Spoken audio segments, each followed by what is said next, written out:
जय महाकाल दोस्तों, कैसे हैं आप लोग। आशा करता हूं भले चंगे होंगे, मुझे भी होंगे। दोस्तों, आज मैं आपको बताने वाला हूं कि 2 के अंक को किस तरह से आप लिख करके रखते हैं अपने सिरहाने कि जिससे कि आपकी जो कोई भी ख्वाहिश है, इच्छा है, वो पूरी हो जाए। क्योंकि आप जानते हैं कि जो 2 का अंक है वो चंद्र का अंक है। चंद्र मन का कारक है और मन ही परमात्मा है। आपने सुना होगा मन सो परमात्मा। अब यदि मन की शक्ति, एक बात और बता दूं कि जो मन की शक्ति है, इतनी शक्ति किसी की भी नहीं है। श्रीमद् गीता में स्पष्ट लिखा है कि मन एक अकेला इतना शक्तिशाली है कि वो सारी ही इंद्रियों का हरण कर सकता है। तो मन के जितना दूसरा शक्तिशाली और कोई भी नहीं है। अब इसको रात्रि के वक्त क्यों करना है? क्योंकि रात्रि के वक्त ही आपका जो अचेतन मन है, अर्ध जागृत मन है, वह सबसे ज्यादा एक्टिव होता है। इसके काफी किस्से अभी तक प्रकाशित हो चुके हैं। कई लोग कितनी ही जगहों पर राह भटक गए हैं। कई लोगों के कई ऐसे काम थे जो बिल्कुल भी उनको समझ में नहीं आ रहे थे कि कैसे करना है, और रात्रि को सोते वक्त उनको इस तरह से स्वप्न आए, इस तरह से उनको ख्वाब में चीजें दिखाई दी, रास्ते दिखाई दिए कि उनका पूरा जीवन ही बदल गया। क्योंकि उस समय आपका जो अचेतन मन है, अर्ध जागृत मन है, वो सबसे ज्यादा एक्टिव होता है। तो आज इसी का मैं उपाय आपको बताने वाला हूं कि किस तरह से इस नंबर का उपाय करें कि जिससे आप अपने अचेतन मन का अधिक से अधिक उपयोग कर सकें आपकी इच्छा को पाने के लिए।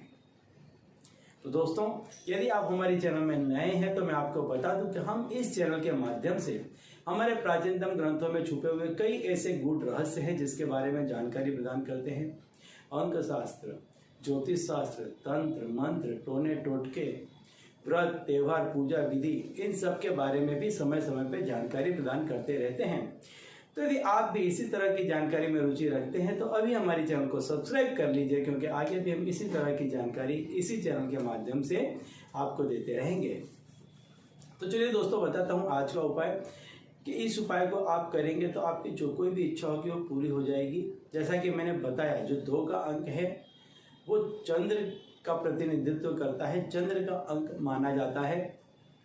चंद्र मन का कारक है और मन ही सब चीज में आपको या तो विजेता बनाता है या आपको असफल बनाता है।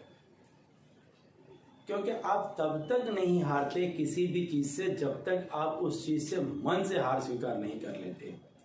दुनिया में आपको हराने वाला आपके मन के अलावा और कोई भी दूसरा नहीं है। जब तक आप मन से ये नहीं सोच लेंगे कि मैं इस चीज में हार गया हूं, तब तक आपकी हार नहीं होती है। क्योंकि हार ना ही कोई स्टॉप है और ना ही जीत कोई डेस्टिनेशन है।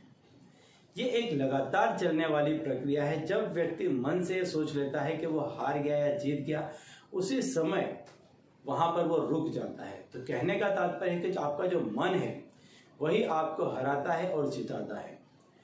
और जब आप मन को मजबूत करने वाले कोई कार्य करते हैं तो फिर आप किसी भी क्षेत्र में हारते नहीं हैं। ऐसा ही है चंद्र का।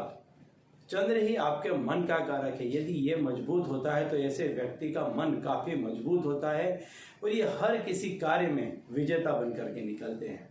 तो आज मैं आपको बताता हूं कि इस 2 के अंक को आप किस तरह से लिख करके रखें। सफेद रेशमी एक कपड़ा ले लें। सफेद रेशमी कपड़े में दूध से रुई का फुहा बना लें। ध्यान दीजिए, सफेद ही कपड़ा लेना है। रुई के फुहे से, दूध से आपको उस सफेद कपड़े में 2 लिखना है और आपकी जो कोई भी इच्छा है वो उसके नीचे लिख देना है। उसी कपड़े में ऊपर 2 लिखना है और नीचे आपकी जो इच्छा है वो लिख देना है। और जब ये सूख जाता है तो इसको आप अपने बिस्तर, अपने तकिए के नीचे रख करके सो जाएं। ऑटोमेटिकली आपका अर्ध जागृत जो मन है वो रात के समय बहुत ज्यादा एक्टिव होता है। अब उसमें आपने आपकी इच्छा लिख दी है। तो जब आप किसी चीज को लिखते हैं तो वह चीज़ आपके मन पर और दिमाग पर बहुत गहरा छाप छोड़ती है, एक स्टैंप जैसी चीज़ हो जाती है। तो आपका मन उस चीज़ के लिए बहुत ज़्यादा एक्टिव हो जाएगा कि वो कहाँ से आप प्राप्त करें। साथ ही 2 का अंक आपको इसमें मदद करेगा कि चंद्र के जरिए ये मन बहुत जल्द से जल्द वह चीज़ को आप तक लेकर के आए। इस क्रिया को यदि आप सोमवार के दिन या पूर्णिमा के दिन करते हैं तो यह चीज़ बहुत गजब की सिद्ध होगी, क्योंकि सोमवार और पूनम ये दो दिन चंद्र के लिए काफ़ी विशेष दिन माने जाते हैं। यदि इस दिन में आप इस क्रिया को करते हैं तो आप देखेंगे कि बहुत जल्द आप जो कुछ भी चाहते हैं वो प्राप्त कर लेंगे। इस कपड़े को इसके बाद में आप जल प्रवाहित कर सकते हैं, किसी पेड़ के नीचे रख सकते हैं, किसी मंदिर के बाहर भी रख सकते हैं, और जब कभी भी आप इस्तेमाल करना चाहें इसे धो करके आप दोबारा भी इसका इस्तेमाल कर सकते हैं। तो चलिए दोस्तों, अब इसी उपाय के साथ मुझे दीजिए विदा, और आप लोग देखते रहिए दिव्य प्रकाश और अपने जीवन में लाभान्वित होते रहिए। धन्यवाद।